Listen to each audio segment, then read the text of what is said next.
Hi everyone and welcome back to Chelsea Fan TV. My name is Anina and I hope all of you have had a lovely Christmas if you celebrated.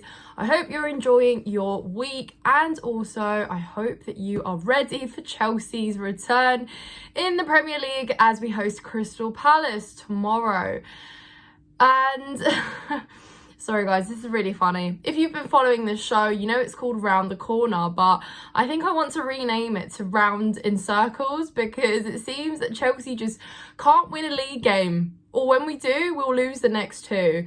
And it's this whole sort of cycle of losing games, drawing, then maybe having a win, having our hopes raised, and then hit right back into the ground. So it's becoming a lot more difficult to stay positive, but I'm really going to try and sponge something out here, guys. Otherwise, we're going to be in trouble. So, of course, we are hosting Crystal Palace. Like I said, I'm no longer confident about anyone we host at Stamford Bridge. Crystal Palace can have a good go at us if they like to. They've probably watched our game against Wolves and said, yeah, this Chelsea team is here for taking. And we've gone on a 12 run winning streak against Crystal Palace and it could all come crashing down. It's the perfect time to play Chelsea. Everybody knows that. But again, guys, we have to go in with some sort of hope because right now there's only about 4 points separating 10th to 15th. Crystal Palace are 15th, but yeah, we're only 4 points ahead. So really it means nothing because a win, yeah, it switches things up quite a bit for them. Anyways, guys, let's get straight into it. A lot of players out, a lot of players suspended, injured, you name it, it's happening. If you guys remember stretching right back to last year, just sort of around the World Cup, we had basically about 11 players out, and now it seems that with those returning there's another player immediately out, so it's like we can't really have a fully fit squad. Like Pochettino can't have a consistent starting 11. Someone has constantly got to come in and out and in and out, and guys, it's quite worrying because we potentially face a big problem of having only one fit midfielder tomorrow in Conor Gallagher, you know, former Crystal Palace. Yeah, that one. The one that's basically getting a yellow card every single game he plays now and really needs to keep his cool tomorrow because otherwise he could put us in a lot more danger, really. So Gallagher, please, best behaviour tomorrow. And yeah, basically Enzo is not available, it's confirmed. Caicedo could potentially be back, but he is also a big question mark. Lavia hasn't even played a game of football, so throwing him straight in there is going to be completely unfair and irrational. If he had some minutes up his sleeve by now, that could be a different story, but really, I'm just begging that Caicedo is available. Otherwise, we literally have no midfield, and that's going to be a problem.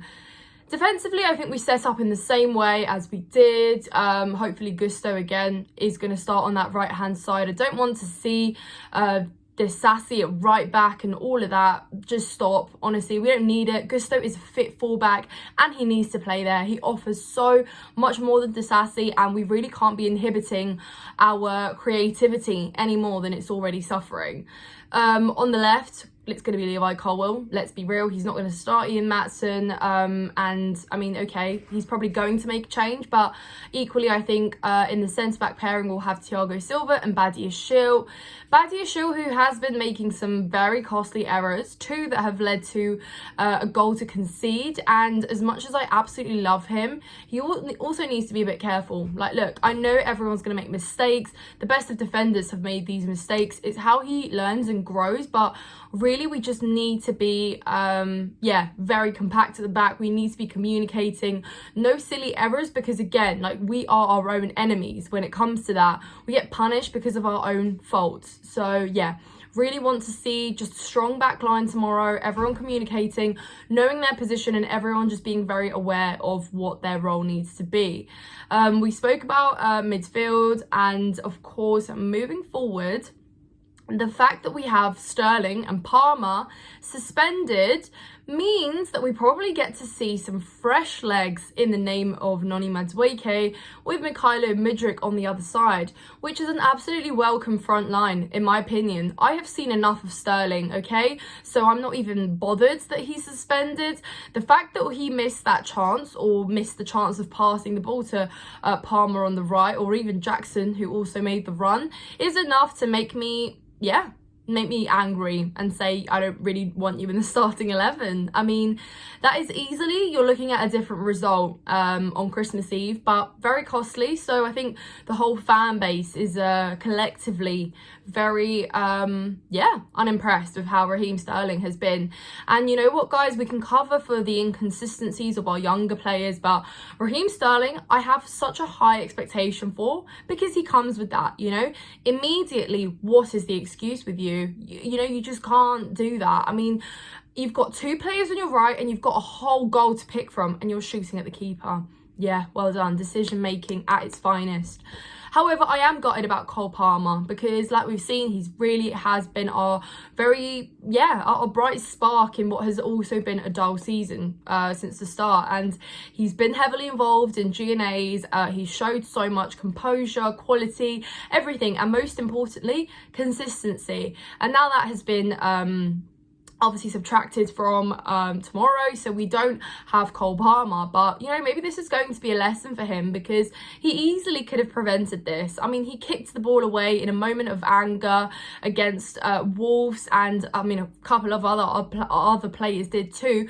So that's where you can really see the lack of discipline sometimes, sort of the younger side of you getting aggravated and just trying to get back at the ref or the other team or whoever it may be. But it's costly, and here we are. You know, we have to just sit you out for this one, but that's life. But again, it's a blessing in disguise, because otherwise Noni Madueke never really finds himself in the lineup these days, because of how much we've got, and the fact that there's a lot of competition in those attacking spots. And I mean, look, when Noni Madueke arrived, I was really intrigued and I wanted to see him play, but obviously that was cut short. But regardless, I think this is the perfect opportunity now for him to get some game time.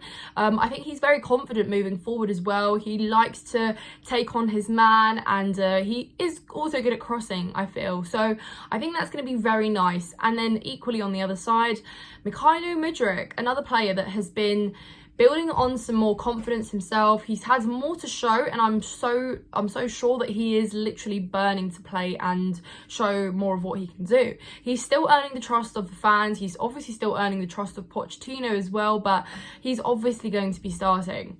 Just behind, guys, and before I move up, right up top leading the front line, and just behind, of course, it's going to be the start for Christopher Nkunku.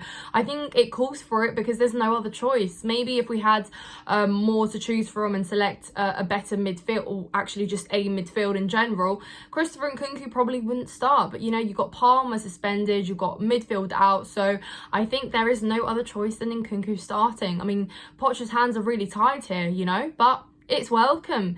He, of course, scored against Wolves. We couldn't even appreciate that because of how horrible the game had to go in the end. And I feel bad for him, because you deserve, Nkunku, you deserve to be celebrated. We have so patiently waited for your return. You have shown us exactly why you were worth waiting for.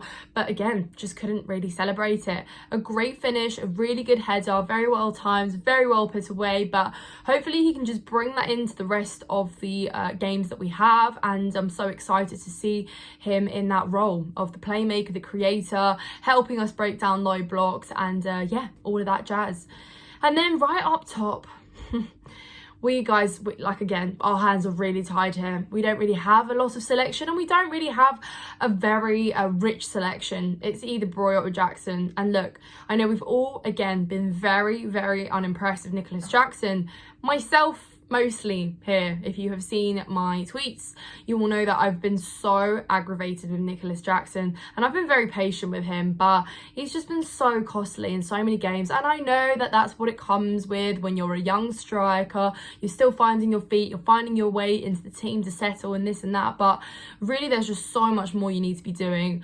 I think Pochettino is going to start him just because, just because he will. I don't think Broja has exactly shown that much to be competing with Jackson at the minute. I think he also equally was to blame for a couple of the chances that were not capitalised on against Wolves. So I really don't care, guys, who you start up top. Let me know in the comments down below who you'd rather have. But for me, I don't really, it doesn't really make a difference, unfortunately. And obviously Petrovic in goal. I've really just gone all over the place with this lineup. But I mean, it's basically, you know, stating the obvious, Petrovic in goal. Really excited to see him again. He had a good save against Wolves. Again, wasn't really tested against Sheffield, wasn't that tested against Newcastle in open play, but obviously very intelligent in the penalty shootout. But yeah, more to see from him. I'm not going to offer a score prediction, guys, because frankly, I don't want to. I don't really want to offer what my real thoughts are here, but I'm not confident, okay? And I'm not underestimating Crystal Palace either. You know, they're coming off the back of 2 draws, one against City, one against Brighton as well. They have been, yeah, looking a little bit better as well. They've obviously got some dangerous players there as well that can punish you on a counter attack. So yeah, I'm not confident, guys, but manifesting that a win, yeah, to round off the new year is going to be maybe possible, hopefully. I don't know, guys, but here it is. This is my my predictions for the game, who's starting, who's going to be benched. Obviously a lot of unavailable players, but you have to make with what you've got. Anyways, guys, that's enough from me for today. Subscribe to Chelsea Fan TV if you haven't done so already. Also, check out my personal channel, Nina's Chelsea Corner, for some more Chelsea content. I'll be at the game tomorrow. We'll bring to you a lot more post-match reactions, obviously the fan cams. You know the drill, guys. Stay tuned, like this video, comment your thoughts as always, and thank you so much for watching. I hope you enjoy your Boxing Day.